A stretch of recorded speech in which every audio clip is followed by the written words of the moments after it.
সালামু আলাইকুম প্রিয় দর্শক, কেমন আছেন আপনারা সবাই? আশা করছি সকলে অনেক অনেক ভালো আছেন। আজকে আবারও আপনাদের সামনে চলে আসলাম একটি গুরুত্বপূর্ণ ভিডিও নিয়ে। আজকের ভিডিওর বিষয় আমার মা ও বোনেদের জন্য একটি খুব কমন সমস্যা, সেটি হচ্ছে প্রস্রাবের ইনফেকশন। প্রস্রাবে জ্বালা, ঘন ঘন প্রস্রাব, তলপেটে অস্বস্তি।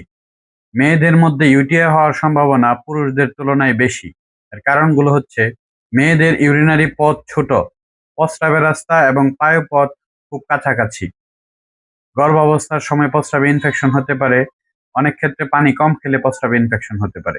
যে লক্ষণগুলো থাকলে দেরি করবেন না: প্রস্রাবে জ্বালা বা ব্যথা, দুর্গন্ধযুক্ত প্রস্রাব, প্রস্রাবের রং ঘোলা হওয়া, তলপেটে বা কোমরে ব্যথা বা এই লক্ষণগুলোর সাথে হালকা জ্বর।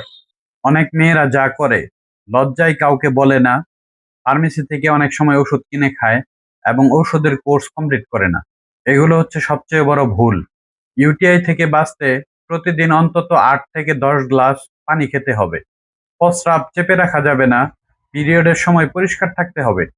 টয়লেট ব্যবহারের পর সামনে থেকে পেছনে পরিষ্কার করতে হবে।